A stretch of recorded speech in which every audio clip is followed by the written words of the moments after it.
a ideia de que se deixar tudo na mão do mercado, o desenvolvimento floresceria de maneira espontânea. Isso não aconteceu no Ocidente, principalmente a partir dos anos 80, então a gente está passando por uma mudança geral de opinião dentro da profissão dos economistas, e o Bidenomics nos trópicos se aproveita deste momento que os Estados Unidos, particularmente, vêm vivendo, principalmente com a eleição do Joe Biden, mas você pontuou muito bem, já começou um pouco com o Trump, com algumas medidas protecionistas, sinalizando que a forma de fazer as coisas antes não estava legal, principalmente para o centro decisório do capitalismo, que era os Estados Unidos, e que, de certa forma, o Joe Biden vem e traz, né, uma política, um conjunto de políticas que é representativo de uma visão de economia diferente. Daí o Bidenomics, e aí a gente adicionou nos trópicos para justamente poder refletir sobre o Brasil.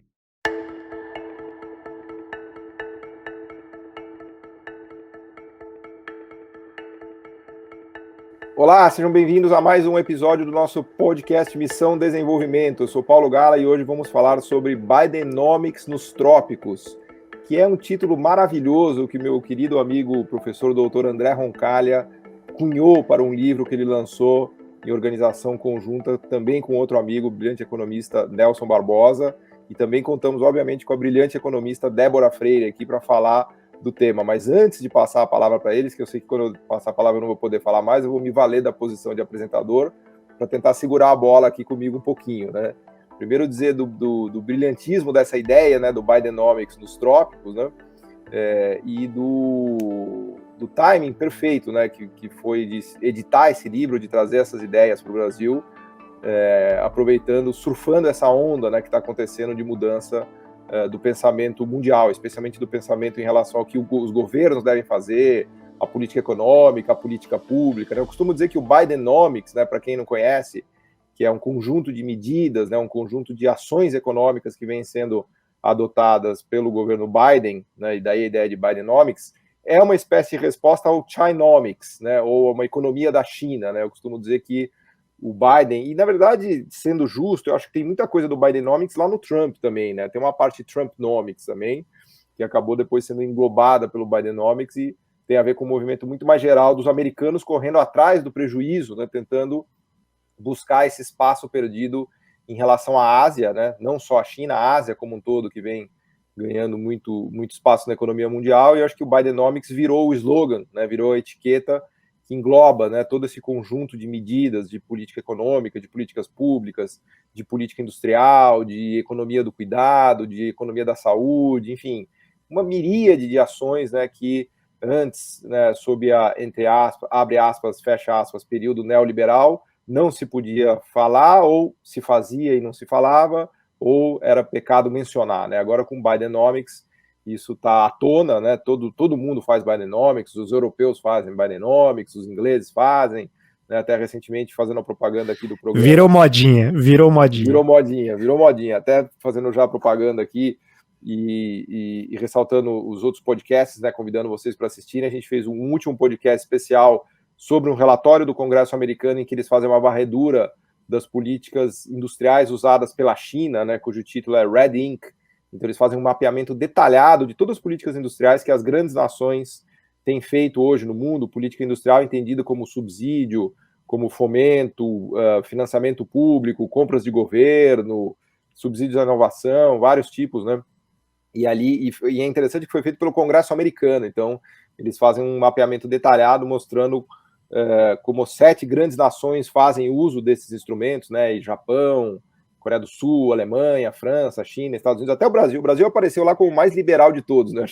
Eu achei fantástica a conclusão do estudo. O Brasil é o país mais liberal das 7 grandes nações do mundo, né? Mas enfim, só tudo isso aqui para trazer o contexto do que é esse Bidenomics, né? E a conclusão do relatório é que, pelo menos na média, esses países usam entre 0,5% e 1% do PIB de investimento em política industrial, pelo menos a China 1,5% do PIB, então é uma quantidade de recursos públicos gigantescas, né, que o governo tem colocado na economia para, enfim, tentar melhorar a vida das pessoas. Mas o legal da nossa conversa aqui é trazer isso para o Brasil, e esse é o grande mérito, né, do livro organizado pelo André, e com a presença aqui ilustre também da Débora, de trazer o Bidenomics para os trópicos, né, pensar isso, como é que o Brasil fica nesse contexto, né? Como pensar o Brasil à luz dessas ideias, né? À luz do que está acontecendo no Brasil mesmo.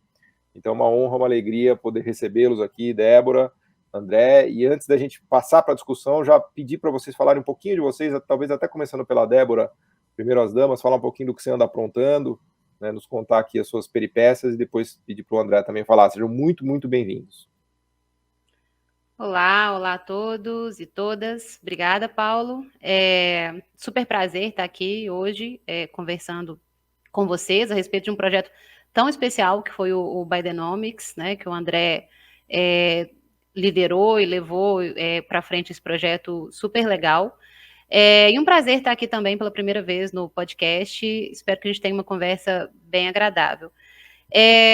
Então, eu sou professora Débora Freire, sou professora aqui do CEDEPLAR, da UFMG, né? Sou professora de economia, e tanto na graduação quanto na pós-graduação, sou doutora em economia aqui pelo CEDEPLAR, e tenho trabalhado bastante na área né, de distribuição de renda.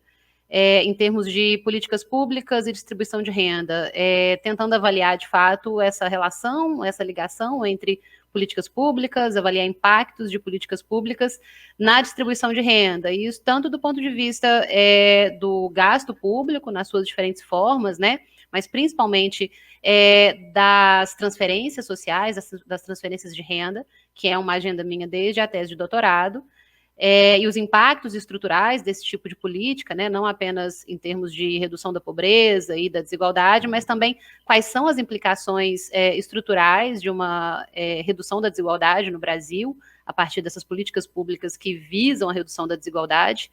E também, do lado tributário, eu tenho trabalhado bastante com políticas tributárias e né, tentativa de estimar e de projetar impactos de reformas tributárias, avaliando os impactos de um sistema tributário mais progressivo e assim por diante.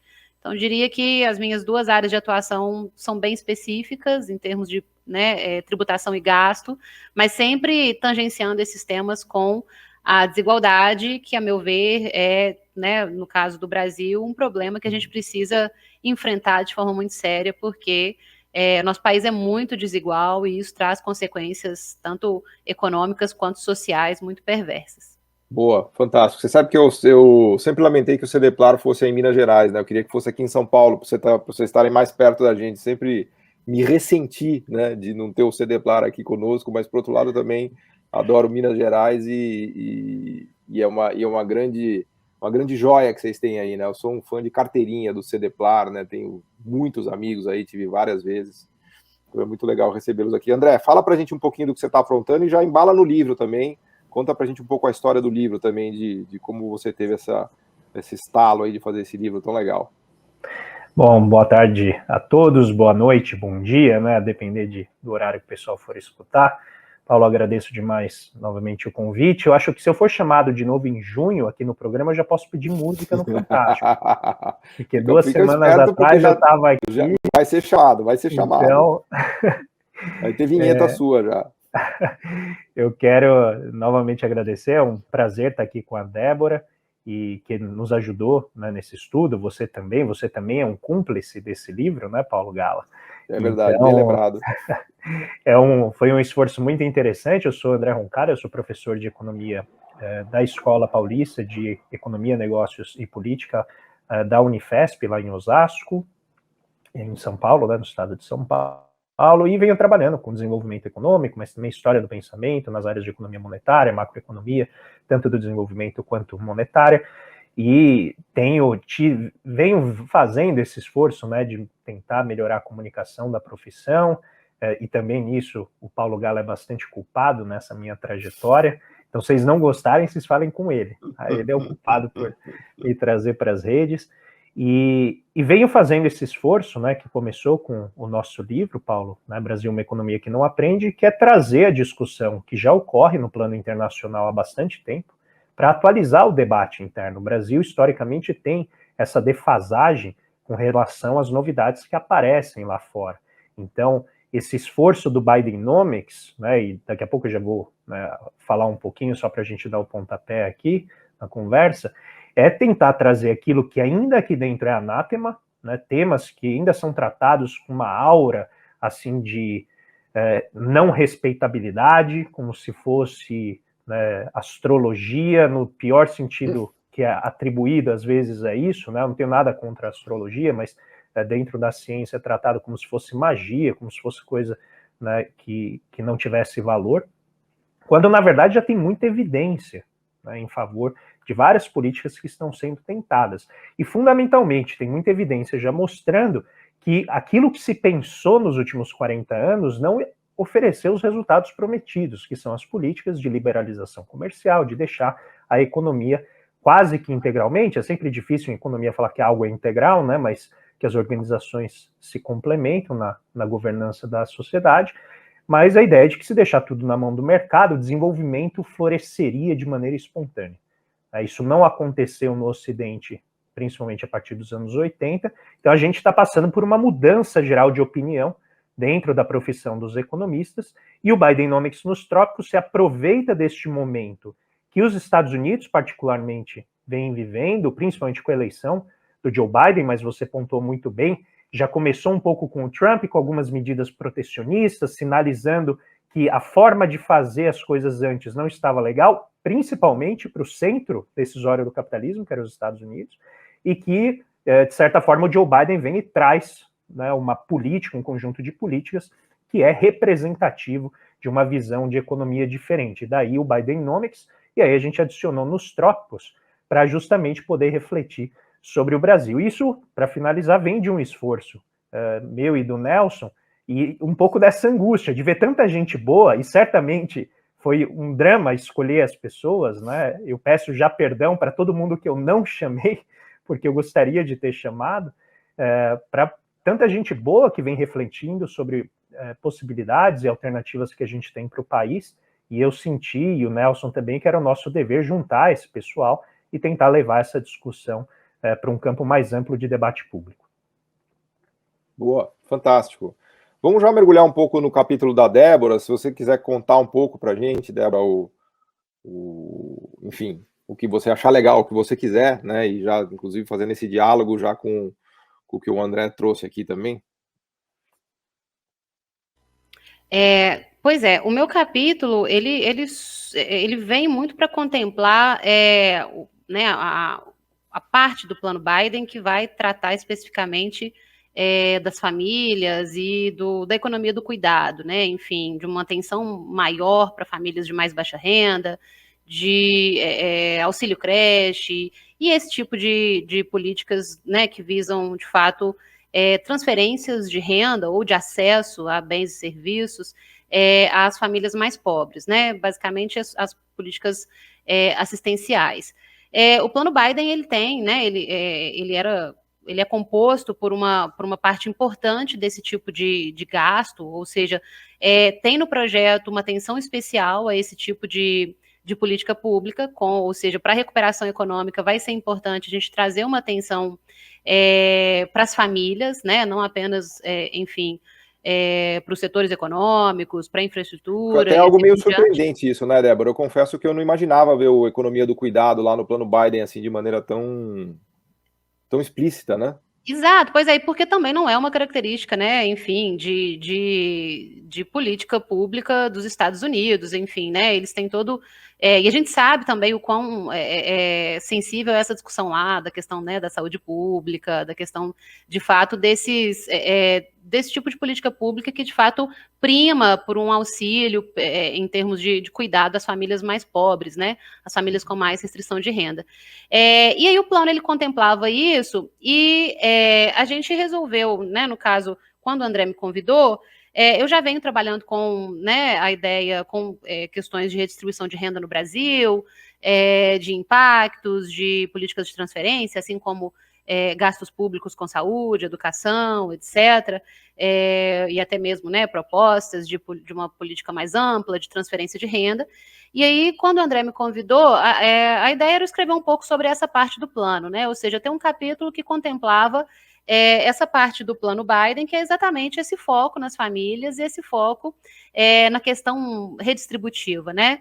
Ou seja, se até para os Estados Unidos a gente tem que, após essa grande catástrofe que é a Covid-19, para recuperar a economia, a gente precisa incluir, ou seja, a gente precisa ter, de fato, uma recuperação que seja inclusiva. Vamos lembrar que tem a questão também dos investimentos verdes, né? Tem a questão do meio ambiente, mas tem a questão da inclusão dos mais pobres. O que a gente pode, então, à luz disso que está acontecendo lá fora, ou seja, essa guinada na discussão fora do Brasil, como a gente pode trazer isso para a discussão brasileira em termos da nossa recuperação econômica? E aí o meu capítulo ele vai nesse sentido ao falar um pouco, ao discutir um pouco a racionalidade social e econômica de um processo redistributivo, né? De políticas redistributivas. E aí no Brasil, principalmente, a gente tem ainda uma associação muito grande de que a redistribuição ela é necessária, ela é sim necessária, né? Em muitos casos, a gente até observa algumas resistências a políticas mais redistributivas, a gente sabe disso, tem uma resistência histórica, mas a gente muitas vezes olha essas políticas muito só pelo lado social. Não que não seja importante, a gente tem que avaliar o impacto dessas políticas na vulnerabilidade social, na pobreza e assim por diante, exatamente porque esse é o objetivo central dessas políticas.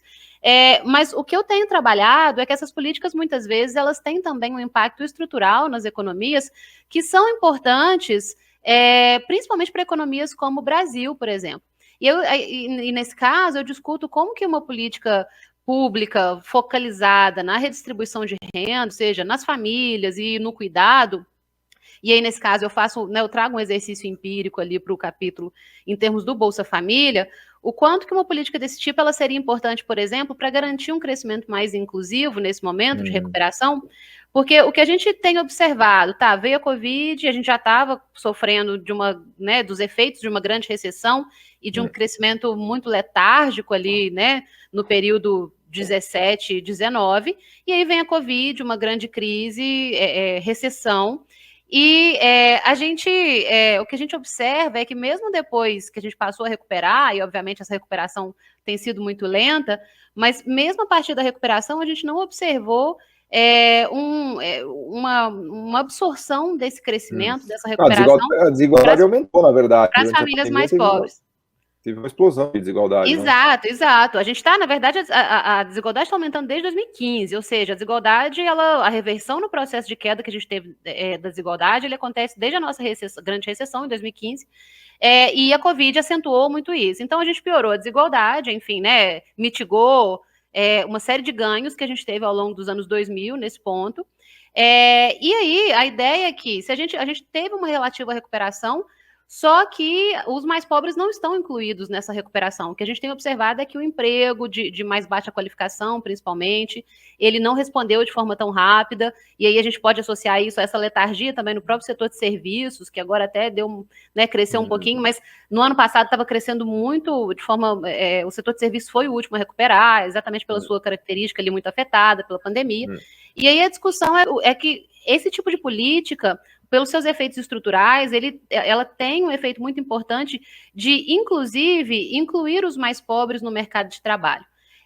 Isso por quê? Porque você transfere renda para as famílias são famílias de classe mais baixa, que consomem a maior parte da renda, que têm um padrão de consumo muito específico, que consomem, por exemplo, muitos serviços básicos, né? E que, dada a restrição de renda, em geral, não acessam determinados mercados. A partir do momento que você consegue, a partir de uma política de cuidado, a partir de uma política de transferência de renda, dar acesso a determinados mercados para essas famílias vão demandar esses setores, que são, em geral, setores que empregam mão de obra menos qualificada.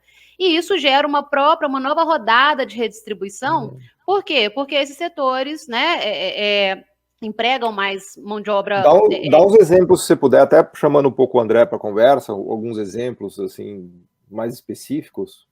Sim, por exemplo, a família, as famílias mais pobres, quando recebem a transferência de renda, e, por exemplo, no capítulo eu trago os impactos do Bolsa Família, elas vão, por exemplo, demandar mais serviços de serviços pessoais, como cabeleireiro, salão, transportes e assim por diante. Então, a gente tem que esses efeitos, eles se espraiam pela economia e faz com que mesmo pessoas que não recebam a transferência também sejam impactadas, ou seja, famílias que não estão na base da distribuição, que não estão recebendo o recurso, vão ser impactadas por conta dos vazamentos que esse tipo de política gera na economia como um todo. Então, alguns setores são estimulados, principalmente setores de serviços, setores de alimentos, né, alimentação fora de casa e assim por diante, esses serviços básicos também. E, em geral, esses setores empregam mão de obra menos qualificada. Então, isso faz com que a gente tenha um efeito no emprego das de pessoas que, enfim, né, têm uma mão de obra menos qualificada, então são empregos de salário base, e aí a gente consegue mitigar um processo que a gente observou muito, principalmente depois da pandemia, que é esse desemprego bastante elevado ali na base da distribuição. E aí, né, a gente acaba gerando uma nova rodada de redistribuição por conta dos efeitos no próprio mercado de trabalho, e por conta desse crescimento, né, mais expressivo nesses setores de serviços, nesses setores que empregam mão de obra menos qualificada. E aí, por exemplo, o exercício empírico é para o Bolsa Família, e isso foi uma coisa que a gente observou nos anos 2000, por exemplo. O que aconteceu? A gente teve o crescimento da renda das famílias da base muito mais acelerado do que o crescimento das famílias do topo. Isso já por conta dos efeitos do auxílio, né? Exato, por conta dos efeitos, na verdade, da redistribuição, não apenas do Bolsa Família, mas, por exemplo, óbvio, a gente teve ali um crescimento do salário real, né? A gente teve um crescimento importante de valorização do salário mínimo, e isso gerou esses efeitos redistributivos, para além também do Bolsa Família, que acabaram gerando ali um crescimento maior da renda, né, dos salários das famílias de classe mais baixa em relação às famílias de classe mais alta.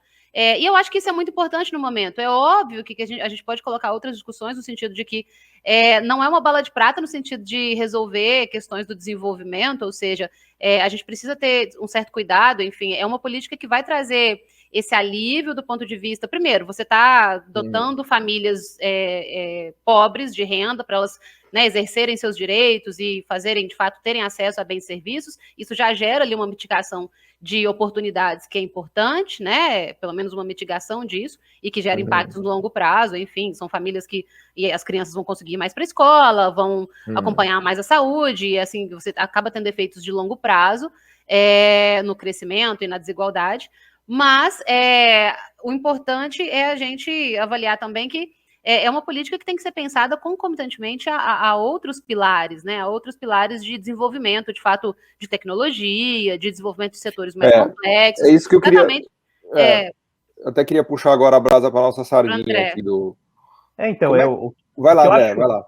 Não, só complementar uma parte. Não, complementa não, fala bastante. Não, porque eu resumo o capítulo que a Débora escreveu como os efeitos estruturais de você fazer política social. Ou seja, imagina-se normalmente que você, fazendo política social, que o efeito sobre a estrutura da economia é nulo. Né? E é muito interessante ver no capítulo dela como que esse efeito está longe de ser nulo. Porque quando você empodera economicamente as famílias, você acaba gerando efeitos sobre vários setores da economia que antes eram cativos das classes de alta renda.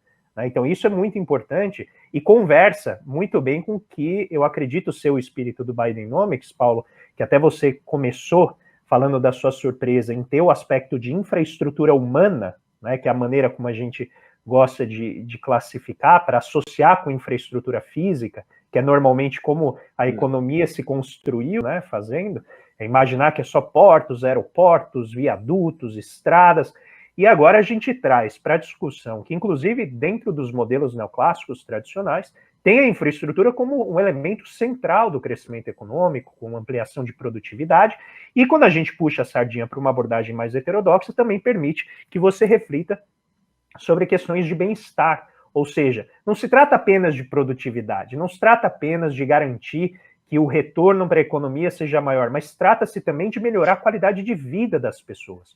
Então, quanto mais você conseguir inflar a renda na base da sociedade, mais você amplia o espaço de liberdade material dessas pessoas. Né? Então, a discussão toda que aparece em termos de estabilização, porque vai gerar inflação, você vai ter um problema de estabilização. Sim, mas esse problema está vindo agora com uma canalização de renda na base. É muito diferente você ter inflação quando você tem muito desemprego, muita desigualdade, e o dinheiro não entra na base. Então, ter inflação com dinheiro entrando na base é muito diferente de você ter apenas a inflação de ativos financeiros, gerando, né, um resultado que se concentra no topo. Então, isso me leva, tá, apenas para, acho que ajuda a organizar, porque a Débora pegou um dos aspectos aqui de maneira bem central, e eu vou ampliar um pouquinho para a discussão do programa como um todo, só para a gente não passar o programa sem citar isso, que o Bidenomics está afincado em 4 pilares, né? Então, o primeiro é a ressurreição keynesiana, ou seja, a ideia de que você precisa trazer o Estado de volta para a discussão de como estabilizar o ciclo econômico, não apenas por meio de um regime de metas de inflação, né, garantindo a estabilidade do PIB por meio do regime de metas, mas também a política fiscal, que muitas vezes vai ser indutora, vai levar o Estado a ser um investidor em setores específicos e vai fazer com que a economia cresça para uma estrutura diferente da que ela tem hoje, produzida, vamos dizer assim, mormente pelo mercado. Segundo, retorno da política industrial, aí a gente pode explorar depois mais. O terceiro é o estado de bem-estar social verde, que conversa bem com essa discussão da infraestrutura, tanto física quanto humana, porque já que você vai reconstruir, né, a cidade, você vai refazer todo o instituto das creches da primeira infância, né, todo o cuidado da primeira infância e o cuidado dos idosos, que já se faça isso na direção de maior sustentabilidade. E, finalmente, a desigualdade excessiva como um risco, não apenas à segurança econômica das famílias, mas como um risco à própria democracia, como um risco ao sistema político, que, ao concentrar riqueza na mão dos mais ricos, pode, eventualmente, vir a questionar os próprios estatutos que fundamentam as democracias liberais do Ocidente. Eu queria colocar uma questão aqui para vocês dois, que é muito mais abrir meu coração aqui, colocando emoções para ver como vocês reagem, né? Porque sempre a gente precisa sofisticar a economia, aumentar a complexidade dela, trazer capacidade de, né, empregos com melhores salários, com maior produtividade, que, por definição, geram desemprego, né? Vamos pensar do ponto de vista bem conceitual, assim, né? Produtividade é homens hora por quantidade de trabalhado por quantidade de trabalho, né? Então, se você tem um emprego muito produtivo, necessariamente, né, se você está gerando muita produtividade, provavelmente você está desempregando, e todo lado de pagar salário alto, né, de ter elevada produtividade, complexidade e sofisticação, caminha um pouco com essa ideia de desemprego, por um lado. E esse é o drama que eu quero colocar aqui para ouvir a reação de vocês, né? E eu acho que os melhores exemplos de quem lida bem com isso são o Japão, a Alemanha, né, que são países, Coreia do Sul, que tem desemprego de 3,5%, né, são altamente sofisticados, têm um desemprego baixíssimo e conseguem, obviamente, vender para o mundo todo e exportam para o mundo todo e acabam suprindo, enfim, a necessidade de emprego deles. Por outro lado, a gente tem uma necessidade de geração de emprego absurda no Brasil. Então, a gente tem 10,5% de desemprego por baixo, mas se a gente colocar emprego precário, colocar todas as formas de trabalho não a subocupação, né? Aquela subutilização lá dá 26 milhões, segundo os últimos dados.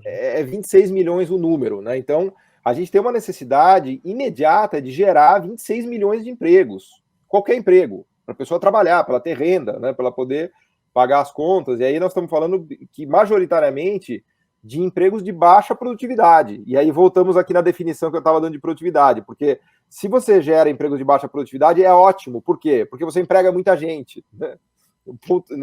Tem um lado ruim, que o salário, obviamente, é mais baixo, mas tem um lado bom que você emprega muita gente. A gente viveu isso um pouco na era Lula e Dilma. A gente gerou muito emprego. Só que, em sua grande maioria, eram empregos de baixa produtividade. Então, a gente tem esses dois dramas, né? O de gerar empregos japoneses, coreanos e alemães, e o de gerar empregos brasileiros, né? Que é o drama, vamos dizer assim, de atacar o subemprego e o desemprego, e o drama de puxar os salários para cima e de enriquecer, de fato, o país, as pessoas, e a melhora de, enfim, não só de salário, como redução de desigualdade de renda. Bom, é um baita de um abacaxi, dificílimo resolver isso, eu só estou abrindo meu coração aqui, colocando essas emoções aqui, e queria ver como vocês reagem a isso, porque eu entendo que são duas frentes que têm que ser atacadas, a gente não pode ignorar uma e atacar só a outra, a meu ver, eu acho que o Brasil, por vezes, foi só para um lado ou só para o outro, né? Mas, enfim, queria ouvir vocês dois que são os especialistas nisso, para ver se me acalma aqui minhas emoções. Começando pela Débora. Ok. Sim, é uma questão, de fato, né, você toca numa questão central, até comecei a falar um pouco dela antes. Eu não vejo como antagônicas esses dois tipos de políticas, basicamente porque, primeiro, a gente, sim, tem que, de fato, conseguir ter um crescimento mais produtivo, né, do ponto de vista em termos setoriais, enfim, a gente precisa para desenvolver de setores mais complexos, que geram, né, maior valor agregado e que, de fato, que internalizem mais a capacidade de gerar renda na nossa economia, né, que mantenha mais a renda gerada aqui, circulando aqui dentro, e sim, são setores que vão envolver mais tecnologia, são setores que vão envolver mais mão de obra qualificada, e, em geral, a gente pode ter um efeito desses setores, né, no sentido de gerar algum tipo de resultado ali, mas isso no curto prazo, né, enfim, mais adverso sobre a desigualdade. Ao mesmo tempo, a gente tem a necessidade enorme de empregar essas pessoas que são pouco qualificadas, né, que têm menos anos de escolaridade, que estão desempregadas atualmente, com essa montanha de desempregados que a gente tem no país. E eu vejo, a grande questão você vai redistribuir renda, só que você vai fazer uma série são políticas que são pensadas no sentido de garantir que a gente esteja aumentando a produtividade no longo prazo, né? Então, você vai, por exemplo, dar um auxílio creche, ou vai fornecer creche pública, para que as mães possam trabalhar e as crianças fiquem em melhores condições e cresçam mais saudáveis. Você vai trazer, por exemplo, aí até outros gastos, né? Gasto com saúde pública na primeira infância, as transferências muito mais, né, que consideram a primeira infância e assim por diante, exatamente para que você crie um ambiente em que essas crianças tenham menos restrições, né?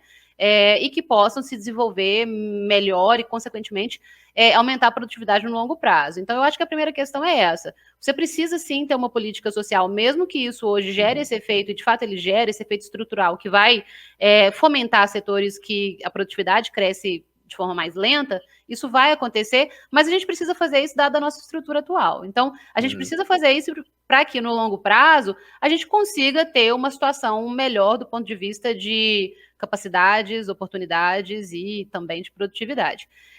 Ao mesmo tempo que, se a gente fizer só isso, a gente acaba condenando essas pessoas que vão ter ali mais chances de terem seus talentos desenvolvidos, elas acabam não tendo emprego qualificado depois, porque aí a gente precisa trabalhar também do lado, né, da oferta do emprego qualificado, que vai vir, de fato, do desenvolvimento desses setores mais produtivos, desses setores com maior crescimento da produtividade. E aí eu vejo como importantíssimo também a gente pensar, né, em como, de fato, promover o crescimento, promovendo esses setores que a gente, de fato, precisa promover para que a gente tenha um crescimento sustentado, né, no longo prazo. Então, eu vejo muito como são duas alças que a gente precisa, e eu vejo que elas são complementares no longo prazo. Por mais que no curto prazo a gente gere esse efeito, enfim, também as políticas, né, obviamente, a gente não está falando aqui de uma política que vai distorcer totalmente a estrutura setorial da economia. A gente está falando de uma política que vai ter um efeito ali importante, tanto do ponto de vista das famílias que são diretamente atendidas, mas também até mesmo da renda do trabalho, para essas famílias que hoje estão numa condição social vulnerável, principalmente de desemprego. E aí não falo só das transferências, mas falo também do acesso a bens e serviços públicos, falo também dessa ideia de creches públicas, enfim, de todo esse gasto social mais focalizado mesmo nas famílias mais pobres, ao mesmo tempo que a gente tem que criar condições para o país crescer de forma mais acelerada, né? Enfim, a gente está crescendo super pouco, e isso também é muito ruim, inclusive para a distribuição. Para a gente crescer de forma mais acelerada no longo prazo. E aí eu acho que a aposta nessa população, ou seja, nesse grande contingente de pessoas que a gente tem, que em geral ficaram à margem do nosso processo de desenvolvimento, e aí a gente tem muito exemplo para isso. Se a gente for pensar o nosso milagre econômico, por exemplo, né? Foi exatamente a situação em que a gente teve o crescimento de setores mais, enfim, setores de bens duráveis, setores industriais, né, mais complexos, mas ao mesmo tempo a gente concentrou renda naquele período, mas principalmente por uma escolha deliberada, né, de política econômica, com arroxo salarial, e que a gente teve, de fato, a gente acabou não lidando, ou seja, a gente apostou na maior complexidade, na industrialização, e não lidou com a questão da distribuição de renda estrutural. E aí eu acho isso, de fato, muito errado. Eu acho que a gente tem que, a partir de agora, o crescimento ele precisa ser inclusivo, então a gente precisa lidar com essa situação que a gente tem no curto prazo de uma economia totalmente desigual e de vulnerabilidade econômica, ao mesmo tempo que a gente aposta num futuro em que a gente vai fazer algum tipo de política industrial, políticas, né, de promoção desses setores mais complexos, para que essas pessoas que estão sendo agora, enfim, né, mais amparadas, elas possam ter boas oportunidades de emprego no futuro. Boa. André, conta pra gente como a gente vai fazer isso. Bom, como a gente vai fazer, eu não sei, mas eu vou dar o meu diagnóstico aqui, trazendo inclusive o capítulo que eu escrevi sozinho, que é sobre a doença industrial brasileira, que eu acho que fala um pouco de alguns temas que a Débora levantou e que você também tocou no seu desabafo aqui.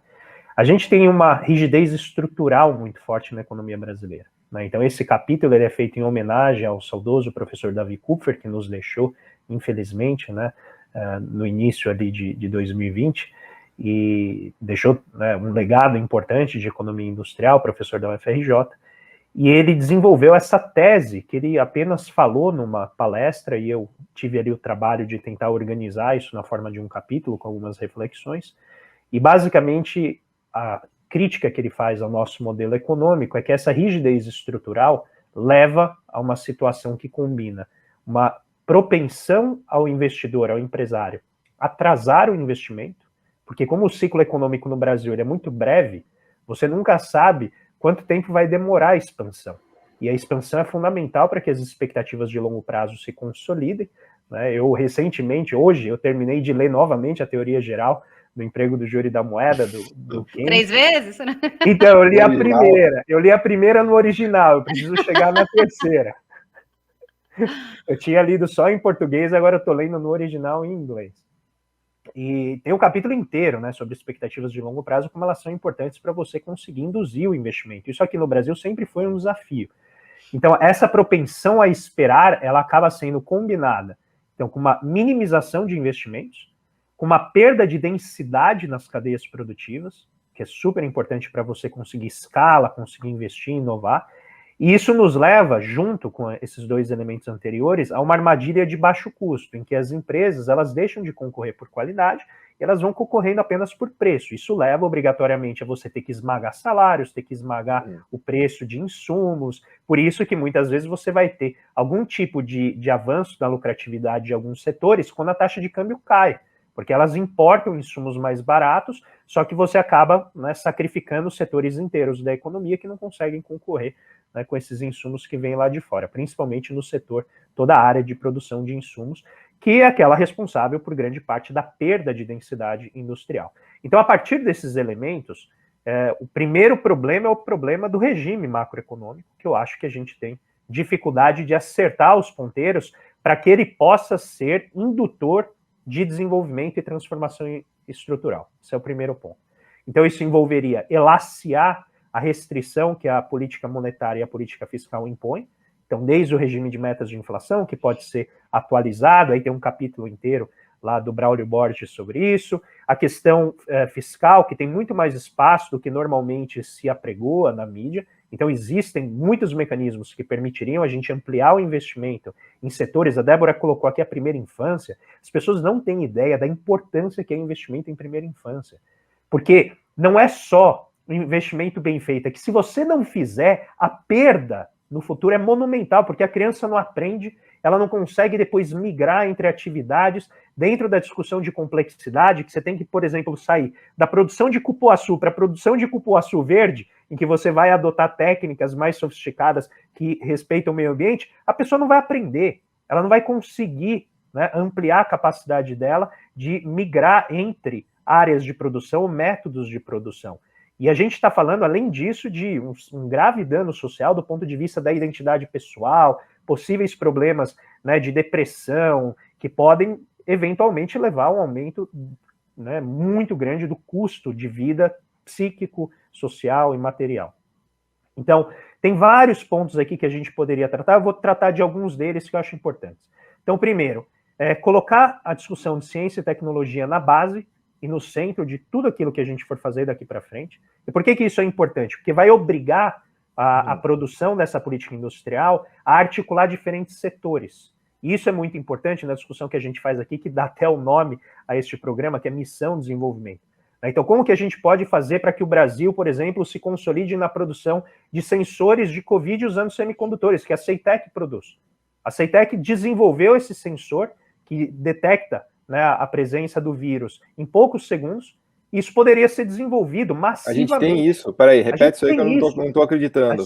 Saiu a reportagem. A CEITEC desenvolveu um dispositivo usando sensores, né, semicondutores, que detectam a Covid. Só que a gente precisa massificar isso. Então, como que a gente poderia, né, olhar isso como uma missão? Isso poderia ser usado para várias outras doenças. Eu tenho quase certeza que as dificuldades técnicas disso não são tão grandes. Depois, a gente poderia trabalhar a capacidade do SUS de oferecer serviços sofisticados mundo afora na organização de campanhas de vacina. Eu já mencionei isso na outra vez, o apartheid vacinal não é apenas acesso à vacina, é também acesso à capacidade de organizar campanhas de vacina. 40 anos de neoliberalismo na cabeça de todos os governantes do sul global tiraram do Estado a capacidade de organizar isso, e não é trivial. A gente tem casos de vacinas apodrecendo em certos países da África, porque eles não sabem fazer, não sabem distribuir a vacina. E o SUS tem um histórico fantástico. Além disso, o SUS reduz custo. Por que a Pfizer, vários estavam vindo fazer teste clínico aqui? Porque a gente tem um banco de dados sensacional, a gente consegue organizar isso com o maior programa de saúde pública do mundo, né? Exato. Então, estou dando um exemplo do SUS, porque, para mim, ele poderia ser o centro de uma política de emprego, porque ele é uma política de emprego não só para o atual estado e estrutura produtiva do Brasil, mas também para uma estrutura do futuro nessa nova ordem em que os bens públicos globais são centrais. Quais são os bens públicos globais? Paz, crise climática, né, que a gente vai ter que combater, e também o problema da saúde. Ou seja, a gente tem 3 elementos importantes e o SUS se encontra no que eu chamo de sistema de defesa biológica do país, né, que seria a defesa sanitária. Então, a gente pode pegar depois, só para não me estender demais, mas o setor, né, de inclusão digital, as infraestruturas urbanas, a gente precisa rever toda a maneira como a gente organiza as cidades. Isso é emprego, mas é emprego, assim, oferta de emprego que não acaba mais. Mas eu tô achando interessante você estar colocando isso, você está falando da ciência e tecnologia na base de tudo isso, que já é uma maneira de, na partida, resolver o duplo desafio que eu coloquei aqui, de gerar emprego e gerar sofisticação, né? Exato. Porque isso te obriga, por exemplo, a gerar demanda para os centros, para as universidades, para os institutos de pesquisa. Então você vai ter que empregar gente. Olha que, imagina que beleza. A pessoa que está entrando agora na universidade, perdida, né? Porque a maioria de nós é perdida aos 18 anos de idade, entra lá e fala, não sei o que eu vou fazer. Aí aparece aqui, olha, tá pululando de universidade com programa de engenharia atrelado a programas, por exemplo, de desenvolvimento em determinadas áreas, engenharia química, na área de engenharia de produção, o que você quiser, porque a gente está mobilizando isso. E, novamente, não precisa ser apenas o Estado, né? A gente pode trazer o setor privado, e eu acho que houve um avanço muito grande nos desenhos de parceria público-privada, e a gente tem também, recentemente, uma discussão sobre como se apropriar dos ganhos, né, dessas parcerias público-privadas. Então, como que a gente faz, por exemplo, o exemplo da Moderna, né, que desenvolveu a vacina de RNA nos Estados Unidos, como que o governo americano poderia, por exemplo, se beneficiar de eventuais royalties ou benefícios que a empresa vai obter. Ela recebeu mais de $1 bilhão de injeção no início da pandemia. Eu acho que tudo isso está aberto, né, e a gente poderia focar em alguns setores mais chave que permitiriam tanto aumentar o valor ali vicinalmente naquela estrutura produtiva, quanto também mirar um pouco mais longe em alguns setores estratégicos, né, na área de defesa, agronegócio, bioenergia e também na área da saúde. Boa, fantástico. Já está me dando a... vou te passar a palavra já, que está me dando agonia aqui do final de programa, que ele passa muito rápido, mas a gente ainda tem uns minutos aqui para tirar os nossos takeaways aqui, sem querer assassinar o português. Então, queria passar para vocês, né, nos deixarem aqui algumas reflexões para a gente levar para casa, já fazer a propaganda de novo do Bidenomics. Leiam o livro, que está fantástico, tirando o meu capítulo, que está ruim, estou brincando. Meu capítulo está muito bom, especialmente porque tem o Felipe Augusto, que é um economista brilhante também, né, e fez um trabalho lá incrível. Então, leiam o Bidenomics, os capítulos do André, da Débora, um baita livro, mas devolvo a palavra para você agora, Débora. O tempo é seu, fale quanto quiser.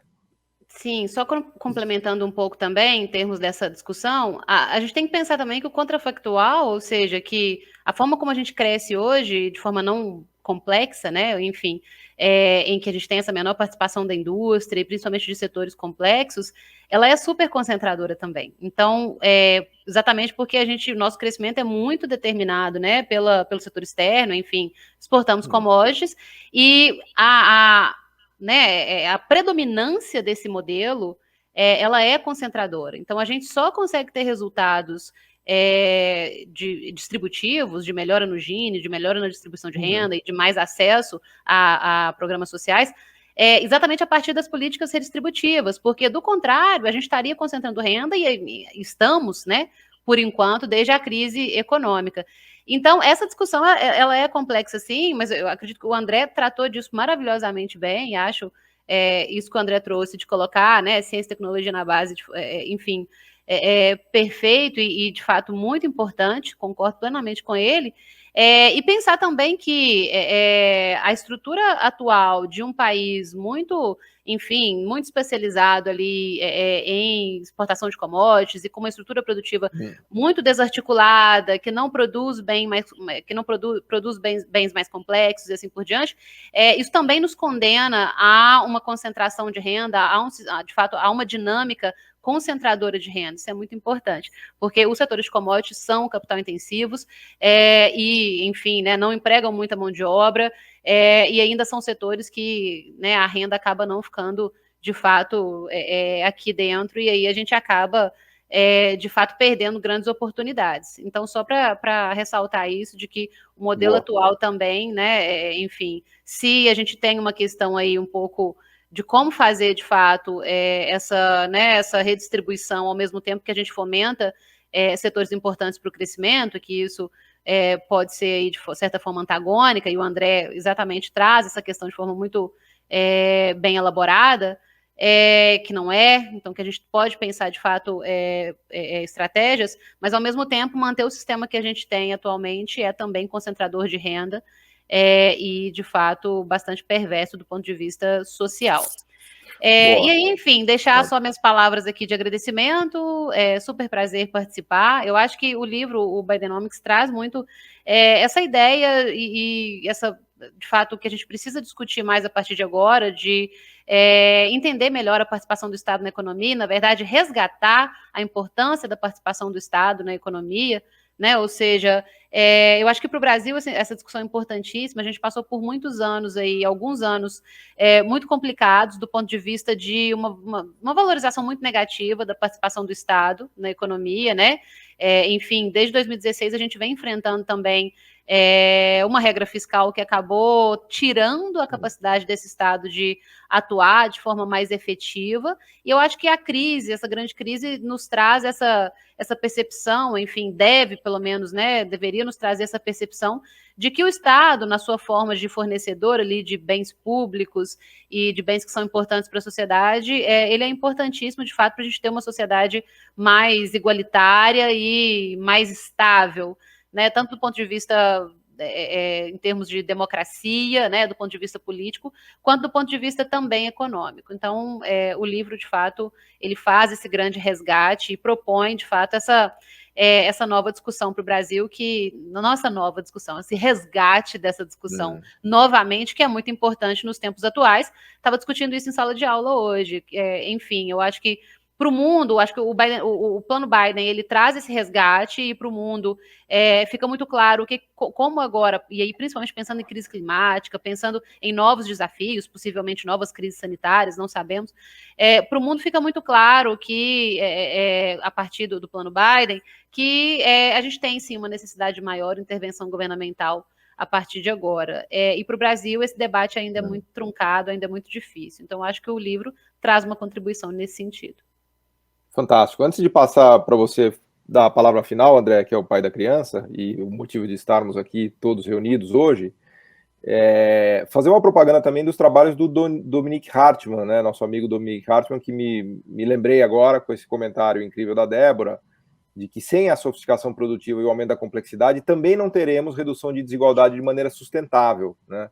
O Dominique tem feito pesquisas, depois a gente deixa a referência aqui para quem quiser olhar, que mostra que, na verdade, os países que têm menor desigualdade no mundo são aqueles mais sofisticados e mais complexos, ou seja, os que as sociedades do conhecimento são as de menor desigualdade, né? Então, países que atingem um domínio tecnológico, um domínio de sofisticação, são os que também conseguem, de fato, reduzir a desigualdade, ou seja, não basta a gente pensar na desigualdade como um problema dramático de curto prazo, que é, né, e de toda a necessidade de políticas públicas que a gente tem para remediar isso para já, mas a gente também precisa pensar de uma ótica de longo prazo, de estrutura, né, estruturante, né, de como integrar de fato essas pessoas de maneira produtiva, né, na economia, com salários elevados e com desigualdade menor, né? Então fica aqui a referência aqui dos trabalhos também do Dominique Hartmann, e passo aqui para o André concluir o nosso programa aqui, dando uma palavra final sobre o filho dele.